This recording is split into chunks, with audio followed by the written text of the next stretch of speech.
Vancouver, so even closer.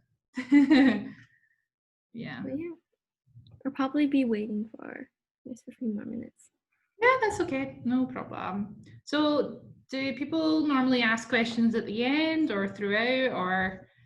It's usually at the end, like there's kind of like a special amount of time at the end to like answer any questions. We'll be in the Q&A section, so whenever people have any questions, we'll definitely be in Q&A. Cool. By the way, we'd love to ask like the attendees that are currently on board, kind of like how's your week been going? Especially I know that it's kind of like been a few weeks since summer break, and I would say there's a lot more time to like kind of do what you want to do during the summer, which is why a lot of people enjoy it so much. Okay. So we'll ask them what they've been up to. Is that what you're saying? Yeah. Oh, sorry. Is there a chat going on? I can't read.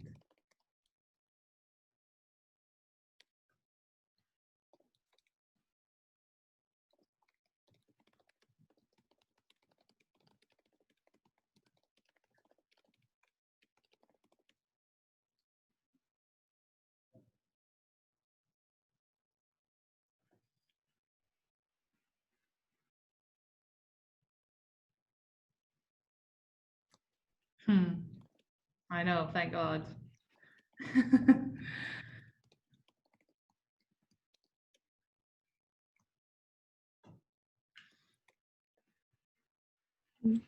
Oh yeah, thank goodness it's sunny and warm. I would say for Vancouver, it rains a lot. Yeah. And a lot of people call it Raincouver because it rains a lot. But yeah, I'm really? glad that it's really sunny. Oh God. Well, to be fair, I am from Scotland, so I'm very used to rain. Kind of makes me think of home. So yeah, because I only moved here in January, and when I got here, it was when you had snow, which was apparently unusual. So yeah.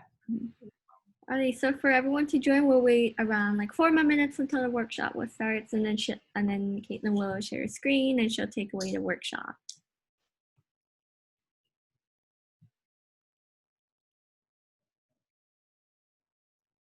I need to get a cool background. How do I do that? So for virtual background, you could go to the button where it says stop the video, and then you could choose a virtual background. Hit the wrong button, I think. Okay. There's like the mini arrow kind of there. So you can click on it and you can choose a virtual background. Also for virtual backgrounds, they're pretty great because you could cover up the whatever ugly stuff you have in the background. So I think it's an option. It's very peculiar. Oh well, I'll just have my sunny sky, Vancouver sky.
Okay.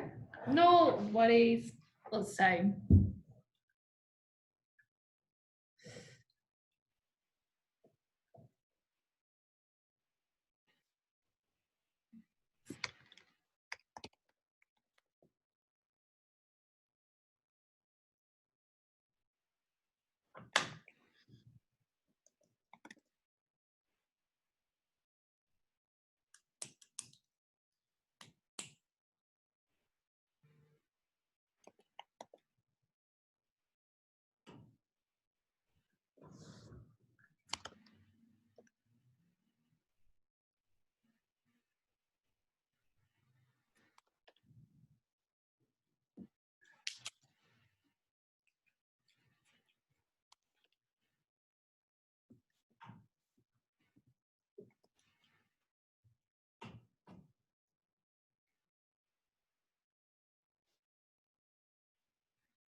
Alrighty, so it's around 5:05. So you know what? Let's get started. So hello everyone, welcome to week 5. I can't believe it's more than halfway through the mentorship program.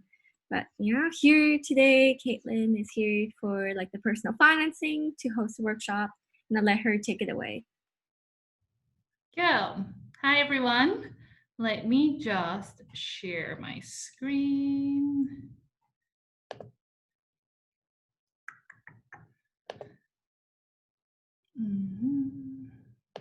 Hopefully that should come up.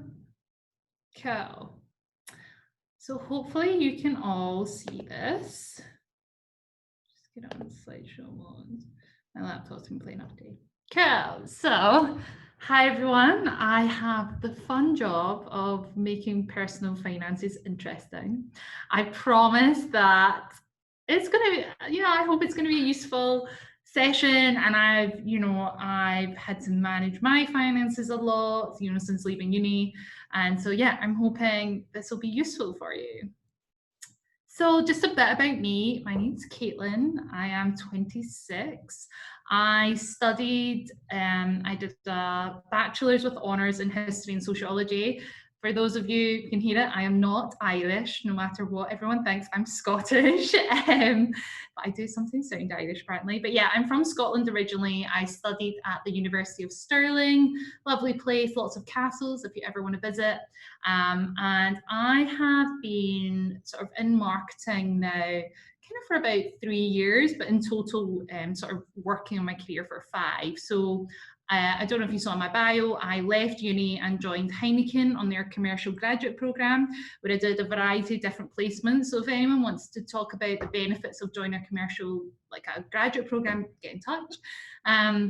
But yeah, moved into brand management, where I managed 3 brands called Foster's, John Smith's and Cronenberg, which some of you will see over here. And most recently, I moved to Canada in January, so I'm very new, learning, and it's interesting moving to a new country when a pandemic hits. You don't always plan for that. But yeah, I'm absolutely loving it here. I am lucky enough to have secured a role as the marketing manager for Triple O's. So hopefully you all love burgers as much as I do. And so yeah, I'm really enjoying this role. I'm not long in it, but it's been great fun. And yeah, my interests are hiking, kayaking, running, anything outdoors. That's kind of where you'll find me. So yeah, that's a bit about me. And so yeah, just in terms of an agenda, so I'm going to try and run through just why is it important to manage finances. Like, some people don't think managing your money well is important, and I very much think it is. And also talking about how to create that personal budget. Also, then I'll go into a bit of detail about how, what is credit and how do I build a credit score and the importance of credit scores. Savings, savings can be, you don't see the benefits straight away, but I'm going to talk to you about the best way to save and also what the benefits are. Then I'll talk a little bit about investment, and just that with that comes like that investing so that you don't have as much pressure sort of in later life. So yeah, that's kind of some of the things I'm going to cover today. So really, first of all, why is personal financing and managing your budget important? Is basically, in my view, having good finances means you get to have more fun, because you are so on top of things, you know what's going on rent, or you know what's going on food. So when you do want to, go out with your girlfriends or go on holiday, you feel comfortable that you can do this and not have to worry about it later on, because you're really hot on knowing what you need in order to live and spend on mandatory stuff, and then what you can use for fun. So that's what I'm hoping you'll get out of this session, is that managing, it doesn't need to be stressful, saving doesn't need to be stressful, but actually if you just have really achievable goals, you can then have a lot more fun, because that's why we work and that's why we earn money, isn't it? So we can go and have fun. It's not just to pay rent. So yeah. So first of all, budgeting. So I've kind of started, at first when you're starting to get your income, it can be a bit daunting as to how you start to siphon the different funds off. So I thought I'd just talk through a couple of phases on what you need to do. So, phase 1 is just sort of you know, evaluate what your personal and your financial situation is. Things are popping up. Are people asking me questions, or is it just people saying things? Hold on, sorry. No, it's not coming up. I'm just going to carry on. Phase 2 is, setting up your financial goals. What is it you want to achieve? Do you want to save up for a car or to go on holiday? Phase 3 is creating that budget to understand your fixed and your variable expenses. Phase 4 is keeping on top of it. So budgeting isn't just a thing you do once and then you don't need to worry about it. You need to keep on top of it, which is what I'll talk about. And me personally, I have a spreadsheet that I monitor monthly because I'm just a bit OCD like that, and it just makes me feel more confident. Making sure like you compare your budget to what you've actually spent. There's no point in having a budget and you're spending $200 extra a month over your budget, so you need to watch out for that. And as I mentioned, just monitoring that progress as you go through. So first of all, what I just wanted to do is just how do I assess my sort of financial needs? So for me, my income over the years has been, you know, maybe a salary because I'm working, whether that's part-time, a student loan. So I don't know if some of your students, but for myself, we had, it was Scotland, but we got a certain amount every month from the student union, which was a loan that we then have to pay back later. And then also some of you, you know, you might be lucky and you might get some support from family or a partner. And so there's a bit of an allowance there that you have to manage. So bringing that in as your income and recording that is really important. And then for me, a couple of outgoings, you've obviously got rent, there's the phone bill, you might have some debts. And when I say debts, it could be student loans, or it could be, you know, you've gone a bit crazy on the credit card and you need to pay that back. Of course, outgoings for me, I always make sure I've got savings as an outgoing, because for me, savings is really important, which I'll come on to later. And of course, probably one of the most important outgoings is a social life, because we work to live, we don't live to work. So bringing that into your outgoings, I think, is really important. Next, moving on to phase 2. So setting personal and financial goals is really important, but what you need to be really careful of is, say you earn, you know, let's just say $100 in a week. I don't know. There's no point in setting a goal for saving $200 a week, because that's unachievable. That's not going to happen. So goals really need to be realistic. What can I afford and still enjoy my life? Because you don't want to put so much pressure on yourself that it's just you feel miserable. Being specific as well. Don't say, I want to save to buy a house. I want to save for a deposit. Be really specific on what that actual number is, because that means you can really understand how you're progressing up to that goal. Have a time frame.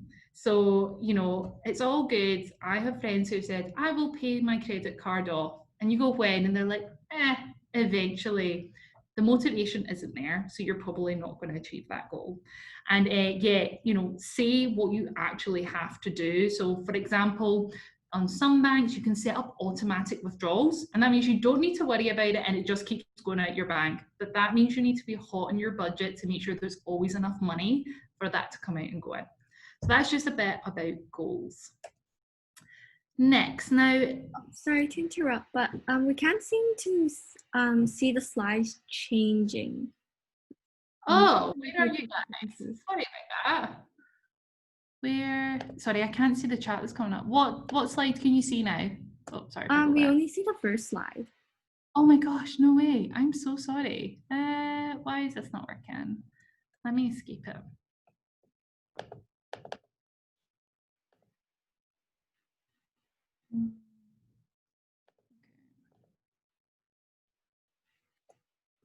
See, I can't see the chat that's going on because of the way my screen is. So let's try this again.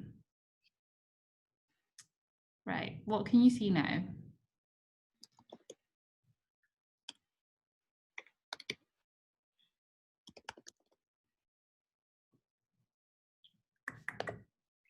You see the 9th slide. Yeah, and then if I just go back, that's where I've got to. So I can always go back a couple of slides if people would like to see it, because I know I... And also afterwards, Caitlin will be sending me the slides, and I'll be sending them out afterwards once I get the recording process. Yes, I'll share all this. what I might do is, are you seeing this switch, Vivian, when I move it through? Yes, I see it switch. Okay, I might just stay in this mode then. What I'll do is I'll reduce this. Just, I think maybe when I put it into full PowerPoint mode, maybe it's not quite working. Let's see. Okay, I'm going to carry on, if that's okay. Okay, so basically here was just me talking about how to set goals, and basically the overall thing to take from this is make sure they're realistic and make sure you can achieve them. Now, here is just a rough guide, because I appreciate when you're just starting in work, say you're moving out, trying to understand how much you can afford and how to split your money can be a little bit challenging. And so this is a sort of standardized guide that can help you evaluate how much you want to spend on rent, for example. So housing, roughly 35%, and that includes whether it's a mortgage payment, rent, and also, I know it's different here, you don't have much housing tax, but for example, your Wi-Fi payments should all go into that sort of housing part there.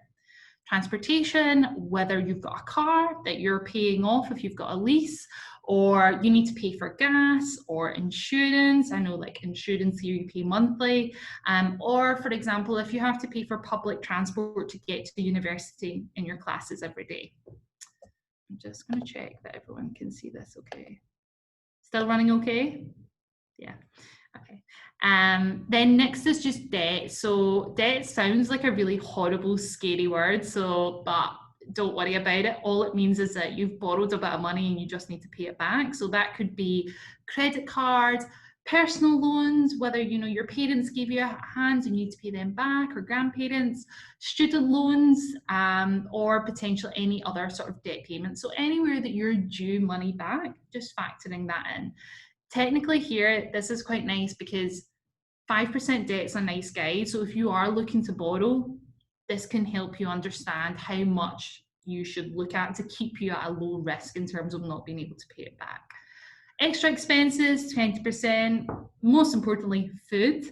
Now, this could include, I'll go into my budget next. I like to do sort of what I eat in the house, and then separate me going out for dinner as a separate thing, which I'll come on to. But again, sometimes, prescriptions, doctors, clothing, you need to move from a winter wardrobe to a summer wardrobe. Like, it's nice to have like a little pot of money for those. And then last but not least is your investments and your savings. And I'll come on to talk about some of the different investments that are out there, and also just talk about savings and how, for example, I like to structure my savings. So how that breaks down, what I've done is I've just done a bit of a case study just to give you a hand in terms of how I break it down. So what I'll do is I'll take what my monthly income is. So let's just say your income is about $3,000 a month. If I then start to break that down, I know that I've got 1,000 of it is rent. So that is about my, what did I say here? My 35% roughly on rent. My mobile phone, so that's something I have to pay every month. Then here, let's just say I've got a car lease that I'm paying off every month. I've got my car insurance I need to pay every month. There's no point in having a car if I can't drive it, so you need to budget for petrol in there. This is on average filling up maybe a sort of medium tank a couple of times a month, and maybe 3 or 4 times. And then student debt, I remember when I graduated and that started coming out my paycheck, I was like, oh, remember the good nights out that I had. So overall, in terms of my mandatory outgoings, that equates to about, $1,827. So what I've done, that means that in terms of my remaining expenditure, I've got $1,173 to play with. That isn't a mandatory outgoing. So now it moves on to my choice to say, okay, what am I going to do with my remaining money? So what I like to do then is go, okay, let's set myself a savings goal and then work out if it's affordable though. So apologies, this does build in the full PowerPoint, but I'll just talk you through it. So got my income here on the top row. Then I've got my mandatory outgoings, which is the bills and everything I'm basically contracted to in the previous slide. And what I'm saying is I would love to save $600. For example, I'm getting married next year, so I need to save or I won't be able to buy my dress. So this is really important that I do this. So what this does is it leaves me with a remaining of $573 within the month. Okay. Then what I like to do, and this is just a personal thing, is I like to break it down weekly because I'm a bit of a weekly planner. So I need to understand how much money in the week. So all I've done here is 573 divided it by 4, which means I've got about $143. Now, I've taken a look in terms of what I roughly spend on food for myself, and I know in terms of food that I'm buying to keep in the kitchen, make my dinner, make my lunches, breakfast, most important meal of the day, and all that, I'm roughly spending about $70 on that. So that means with that, I'm left with $70 for what I call fun. So that could be you go out for dinner on a Friday and maybe a couple of tinnies on a Saturday, drinking on the beach, but not secretly, so no one knows it's alcohol. So that means I've got, if I do that, based on that, I'd spend 140 a week on those outgoings, which fits in. I've actually got $3.25 left over. That's just how I like to do my budget because it makes me feel really safe that my savings goal is achievable and I'm able to go out, eat food in the house, but also go out and have fun because, again, that's why I work, is to live and have fun. So yeah, that's just how I like to do it. So then, question, how do you, can I see, oh, I can see this. Oh, if the numbers intimidate you, that's fair. They can be scary, but I promise the more you're on top of this, the better you'll feel. And these are just numbers I plucked out the air. So yeah, so here, I'm just gonna close this so you can see my screen. So here, basically, how often should you review this expenditure? And that should be monthly. The reason being is if you just take a Sunday morning, you're having a cup of coffee, Netflix is on in the background, just go through this, it just means that you're really hot on your money and you know what you're spending. And as I mentioned, you need to review this monthly because do you know what? Sometimes it's okay for you to dip more into your savings. Let's just say it's summer and you decide you want to do an impromptu camping trip and you fork out a little bit more. That's okay. That's why you're really on your savings. So you can say, okay, well, this month I spent a wee bit more on fun because it was really nice weather and I wanted to go out and I'm young and yeah. So that just means you drop your savings by $200. So next month, you just need to be aware and say, okay, well, do I have room to add into my savings and make it up? And what just being on top of this means you're able to play around with the numbers a little bit more. So this is a spreadsheet that I created. If people find it helpful, it's formulated, I can send it to you if people want to use this as a bit of a template, but this is basically what my savings spreadsheet looks like. And yeah, I have a bit of OCD about it, but it is really helpful. And for those of you who worry about money like I do, it just makes me feel a lot more secure that I'm managing my life just a little bit better. Awesome. Moving on to, I mean, I don't know if anyone wants to stop and ask questions on this section, or will we keep going? See if there's anything on the chat. My chat doesn't show me. Okay, I'm going to keep going. Credit. So, what is credit? Credit basically is a contractual agreement where the borrower receives something of value and agrees to repay it back. Most commonly will be a credit card. So with credit cards, you obviously get them from your bank. Most of the banks, you have to have an instant account with them, so a debit card. But loads of your banks do loads of multiple deals. The best way to do is go in and have a meeting with them. Now, I don't know, I'm assuming everyone's heard of a credit score. So basically, a credit score is a numbers ranging from 300 to 850. You don't need to worry too much about those details. All you need to know is that basically a credit score is what allows you, basically generates your value to a bank or a lender. So what a credit score does is it looks at all your credit history. So that can include how many accounts you've got opened, how much debt you've got, and what you're like about repaying it. And basically they use this to evaluate your credibility of paying a loan back.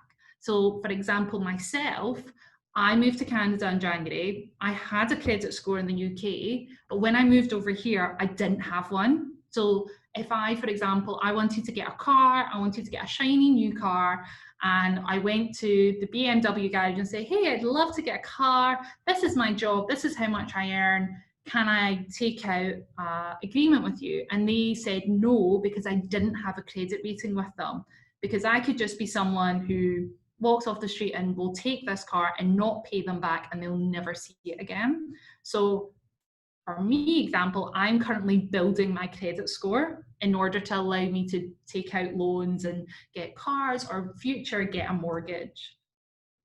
So yeah, that's what they review, as I've mentioned. That's just another overview. And so now, how do you build your credit score? So I can relate to people who don't have a credit score at the moment, having just gone through the process. So basically, lots of banks will do credit cards, and they will offer you a credit card even if you don't have a credit rating. So it depends what credit card you're going for. Myself, I opened up a really small, it was quite a basic credit card. So as an example, my credit card limit that I started with was $500. And so basically they give you this small limit, and that allows you, yes, I'll move on to phone bill. I think that's in there. Basically, it gives you an opportunity to get this little bit of extra money that you can borrow, but then what you need to do is you need to keep paying it off.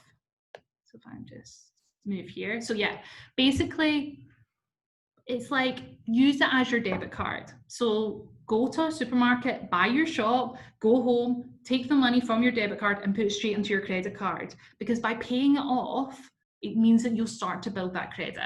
So basically, paying your bills on time, updating the credit line. So this is a really interesting thing. So for example, if you have a $500 credit limit and you are continually using that $500 and paying it off, technically it's still good because you're paying it off, but you could do more to build your credit card. So when you get the opportunity, if you can raise your credit limit, so let's just say you raise it to $1,000.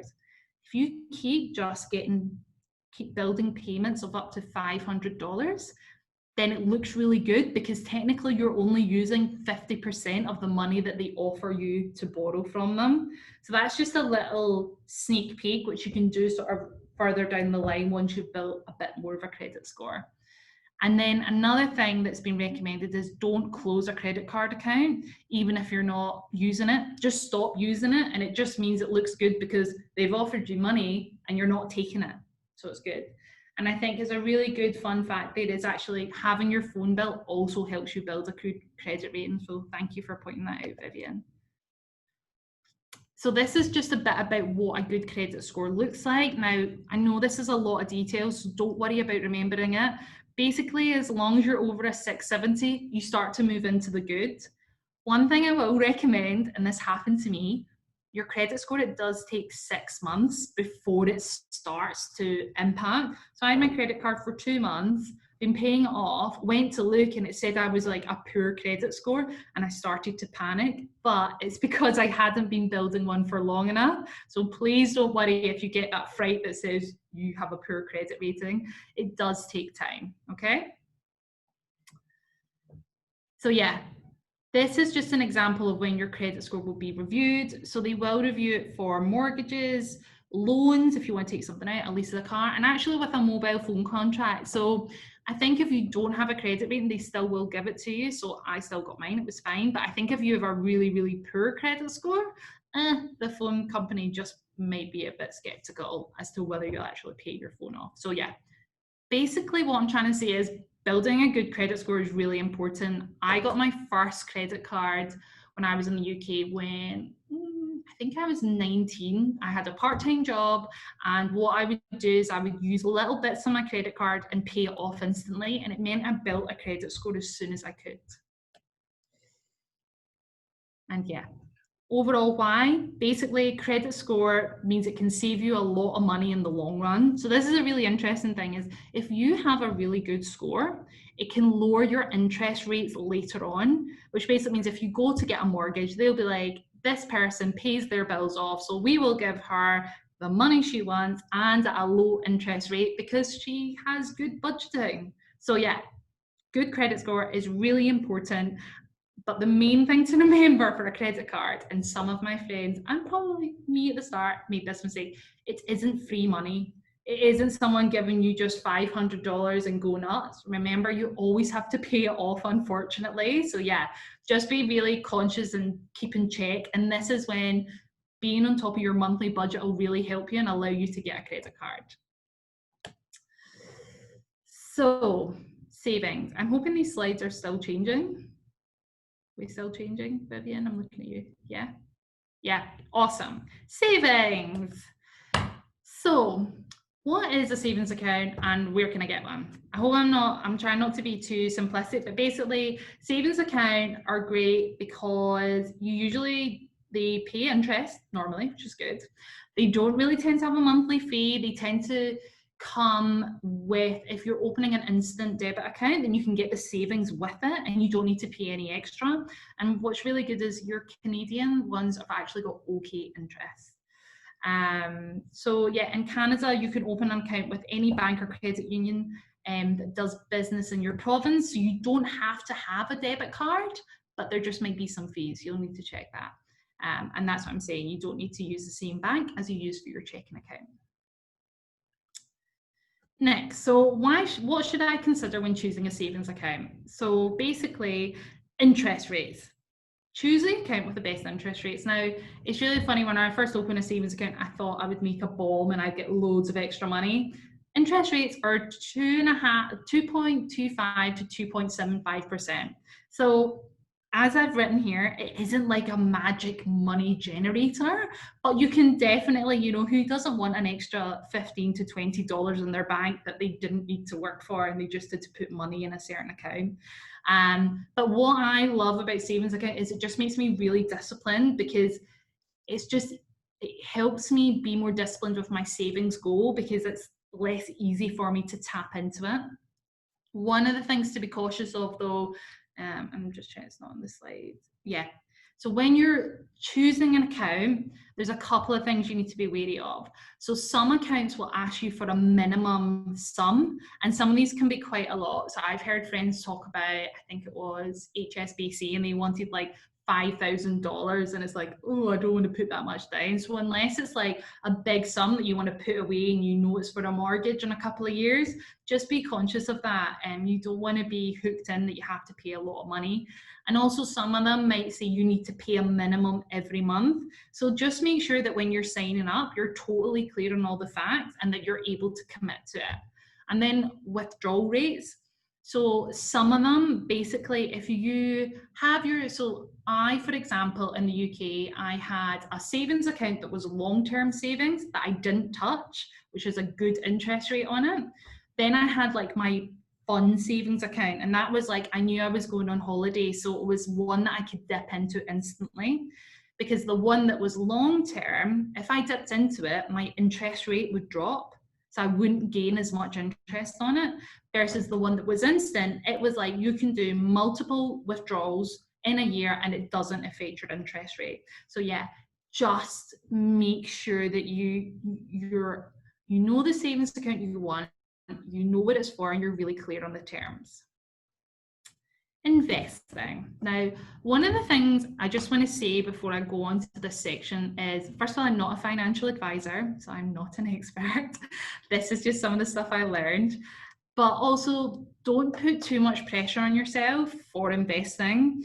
People say you need to invest to get ahead. Absolutely invest if you feel comfortable and you're interested in it. But don't worry, you can start, if you're starting your career, allow yourself that time to build up funds, and then you can look to invest. But there's no pressure to rush right into this. Next one. So bonds. Bonds is probably the most common way that you can start investing. So a bond is basically an IOU certified that you have loaned money to a government or a corporation, and basically the deal is that they will pay back if their business starts to gain value. You'll obviously get some money from that. And basically, let's just say you put a $10 bond into this company that you invested in. If they then grow in value and you look at this bond and it's like $100, which would be amazing, you can then withdraw it and take out that bond, or someone else can buy that bond. So yeah, basically here how they work. So buyer may purchase a bond at a discount. The bond is a fixed rate for a fixed period of time, but when that time's up, the bond is said to have matured, and the buyer can then redeem the bond for full face value. They also gain value, and so you'll hear people talk about watching the stock market as they watch everything go up and down. It's all about timing, and yeah, watch the Wolf of Wall Street. That'll they're all crazy about it. So yeah.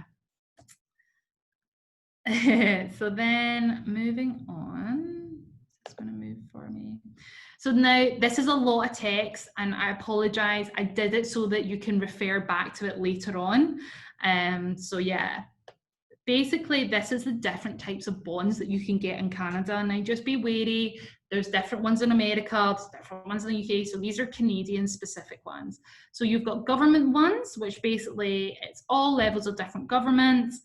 And basically with these, they are protected by the government. So I'll just read this out, it's probably easier. So in Canada, there's all levels of government, municipal, which I can't say, federal and provincial, issue government bonds. The federal government also issues treasury bills and Canada saving bonds. Now with these, they do have shorter terms and they can pay lower interest. You don't receive regular interest during the term, but instead you can buy them at a discount. And basically, yeah, you buy them at a discount and you can receive the amount at the end. So the good thing about this is it's protected by the government. So there's just a bit more protection. There's less likely of the influx in terms of the different rates. Moving on to Canada savings bonds or Canada premium bonds. They're different to government bonds in a few ways. So you can buy them in smaller amounts. The government resets the interest rate it pays on the bonds every year. You can cash it in at any time. You can only buy these bonds in October and apparently, or October and November. And basically these also pay a lower interest rate than the government bond. So these are even lower, but what's good about them is you have that flexibility. So if you decide that you don't want this investment anymore, you can take it out at any point. You're not committed to it. Corporate bonds is when you basically loan a company money and it's secured against specific company assets and collateral. And basically this is the one I was speaking about where they will pay you interest. And basically they tend to pay a higher interest depending on how the company progresses.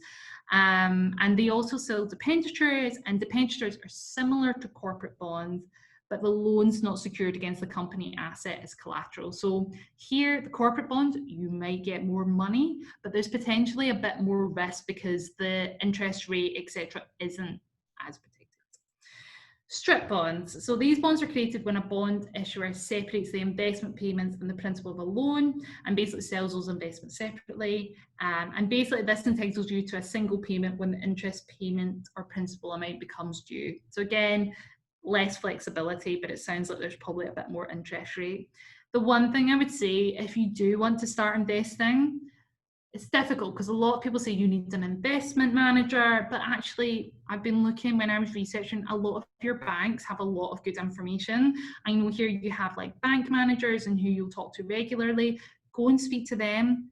Don't worry about being an expert on this. Get help because it can be quite daunting. I'm lucky my dad's quite into investments, so he tried to help me, but even then I was like, oh, this is a lot. But yeah, it's something really, something very interesting that you can get into. And again, don't worry about the pressure. One of the things I wanted to mention, because this is how I sort of got into investment, because again, I'm someone who found just the whole influx. I was like, I need to study this and I don't have time because I'm trying to build my career. Wealthsimple. So I'm not affiliated to this company whatsoever. It's just something me and my partner use. Don't know if you've heard of it, but basically they are a really, Good one, Vivian. Find the option that works for you. They're a really interesting company. I'm not sure how old they are, but basically this is an app that manages all your investments for you. So basically, for example, how I use it is I was given a gift for my engagement, which was like, I think it was like £1,000. And so it was really kind and I wanted to invest it. No idea how. So I went to Wealthsimple, downloaded the app, put in my pot of money and said, this is what I want to achieve. I want to grow my fund. I want to invest in these sort of companies. They then take it and they invest it for you. And then what they do is they ask you, like, what level of risk do you want? So here you can see in the screen grab, I want to be conservative. I want to keep my money, or I'm willing to play a little bit, have some fun. They're a really interesting company. It's super simple to manage on an app. And I think just for someone who wants to get into it, but isn't quite sure how to manage it and would like to play around, this could just be a fun way to do it, and you can play around, and I don't think there's many minimum things. But again, they've got loads of different options and they've got loads of different advice, so this could just be, instead of going to kind of the old school way of investing, this is something new and innovative and fun, so it could be something you could look into. And I think I'm on to my summary. So as a summary, basically managing your money means you can have more fun. That's the only reason I look at spreadsheets on a Sunday morning and manage my budget, is so that I can have more fun and not worry about it. But this isn't just a one-time thing doing the budget. You need to keep on top of it and keep doing it regularly, and you'll get into a habit, and actually it'll just help you understand your expenditure better. Starting your credit rating when you can, but it isn't free money, so don't be getting a huge credit and don't be racking up bills that you cannot pay, because ultimately they will always come for their money. And as well, if you don't pay it, you get no payment fees, and you can also add interest on there. So yeah, just be really careful about that. And yeah, as I mentioned, Wealthsimple is a really fun way that you can do it, or there's loads of other startups out there that are trying to make investing more accessible to younger people. It's not for the rich and the wealthy, but just, if you want to do it, have fun. But again, don't put pressure on yourself, because I know it can be scary parting with money and you don't really know where it's going. So yeah, just be careful with your money and look for advice. Loads of people out there will want to help you. So yeah. And that is everything from me.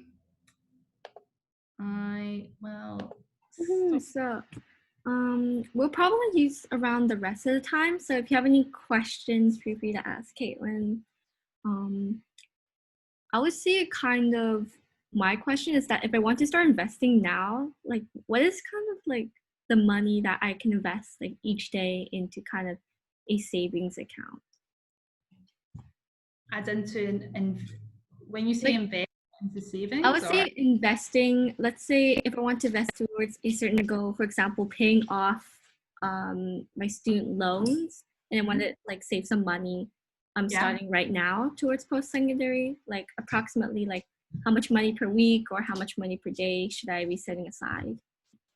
I mean, it completely depends on what your income is at the moment, sadly. I think what I would do is I would almost work backwards. So I would, if you have a goal in mind, let's just say you want to save for your tuition fees and you want to save, let's just say if you want to do it daily, that's a fun way to do it. It's a smaller amount. Say you want to save $20 a day, work it back and say, I'm going to save $20 a day. On average, I eat out every day, so I spend another $10 a day. So overall, my outgoings per day will be $30. Okay, what's that in a week?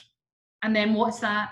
And build it back up, the kind of, so almost do the reverse of what I said. So build it back up to go, okay, so per week, I'm spending 30 times 7, which is 210. Yeah, $210 a week, roughly. Plus I need to do on my food and do all that. And go, what does that look like at the end of the month? Okay, my total monthly expenditure is this. What's my income? And can it cover it? And if no, then go back to the start. Okay, what if I do $5? And that would be the way I would do it, is I would start from your goal and then bring in all your different variables that make out your expenditure and add it up and see if it matches with your income.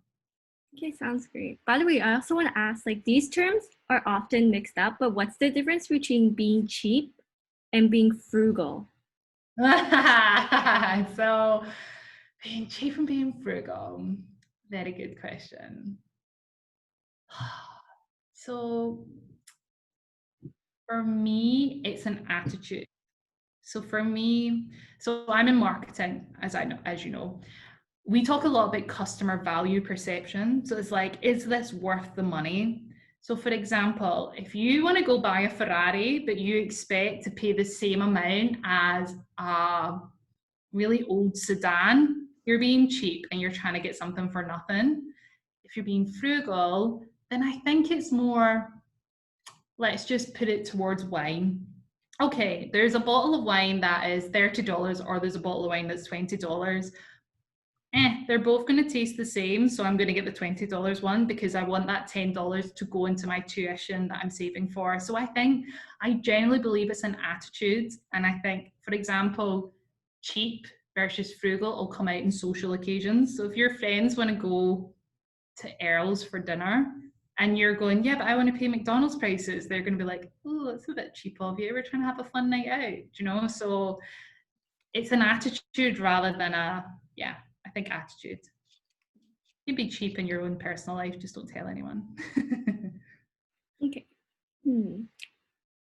I would say for another question, just come from me, but like how I know there's like some financial scams out there. Yeah. But like how do you stay wary of them, and like kind of how do you distinguish them and kind of just be careful out there? The one thing I would say is if it's too good to be true, it probably is. There is no such thing as free money, because why would someone give you free money unless they're maybe related to you or they love you so much as a friend? So that would be the first thing I'd say, is free money isn't a thing. The next thing I would say is do your research. So I'm lucky enough, I haven't been scammed by money. But for example, I was, when I got here, I was hunting for jobs, and there was a job that came on the board that said it was like a marketing manager, loads of growth, going to be an excellent opportunity. Sent off the application and they came back straight away saying, amazing, can you come in for an interview tomorrow? And I was like, it's a little bit weird, very instant. And no offense, in Canada, it takes at least a month for people to come back on job ads normally. And I was like, this is strange. So then when I started researching the company, they had no information. So I scrolled down, their website was copyrighted for 2020. Nobody was part of the company on LinkedIn. There was just no information online about this site. And that made me skeptical. So then when I emailed them back saying, can you give me more information on who I'm meeting? What's the interview? More on the role? They then didn't respond. And it was because it was a scam job interview. One of my friends actually went for it, and it turns out it was a door-to-door salesman trying to get people to sponsor puppies. So that's just an example of do your research. There's nothing, you'll all have a sixth sense. If it doesn't feel right, don't do it.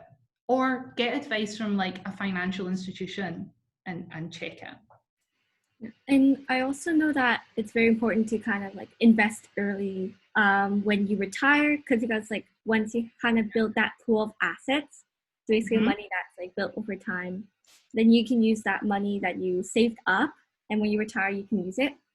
Yeah. But then also when you go out of post-secondary, you also have to pay off your student loans. So what's kind of the best thing to do? Is it kind of like you pay off your student loans first and then start investing towards retirement? B, you start saving towards retirement and then put paying off student loans as a low priority? Or is it kind of C, like trying to juggle both, like do both at the same time? It depends what you're comfortable with and what your income allows. So, I mean, I was lucky in my role, I had a company pension. So, for example, most people here, I'm assuming, will have if you go into, a great role, you'll have a company pension. And so, for example, mine was, if I put some money in, they would then put double the amount of money into my pension. I was like, okay, that's a must do. But then my student loan as well had to come out. But I just, again, worked backwards and going, okay, I would love to do both. I'm a do both kind of gal. So I was like, okay, can I afford to pay this much off and this much off? And the answer was yes, so it worked out. And I think It depends on your income completely. If you can afford to do both, do it.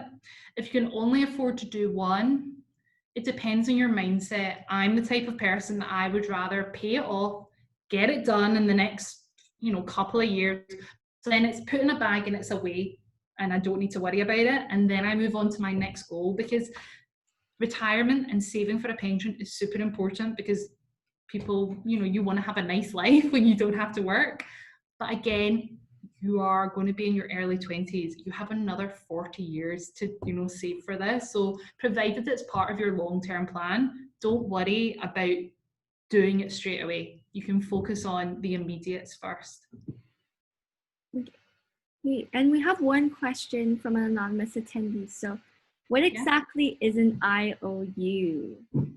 Oh, like in terms of the investment I spoke about? Is that what the question? Or is there more than one type of IOU? Yeah, so sorry, an IOU is just a colloquial term. It's not a financial thing. So it's basically, if I give you money, then if I give you money, then you owe me the money. So it's just a fun term for an IOU. So I owe you this money. So yeah. Oh, okay. Sweet. Awesome. Sorry, it's not, maybe I shouldn't put that in. It's not a financial term. It's just like something, if I owed someone money, or someone gave me money, I'd be like, okay, I owe you that. And it's just an IOU. They just class it as that. So yeah. Alrighty. Is there any more questions, by the way? I'm speaking to all the attendees, by the way.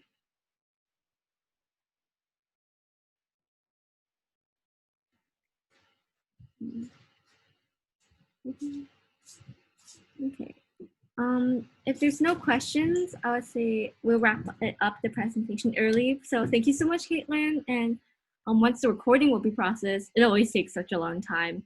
Yeah, give a huge thank you. And yeah, we can't wait for her takeaways as well as the recording plus slides, because I know there's a lot of amazing information. So I'll see you all next week. And also, yeah, stay tuned for her Slack takeover. We should be going on Slack and then doing a mini Q&A session with you.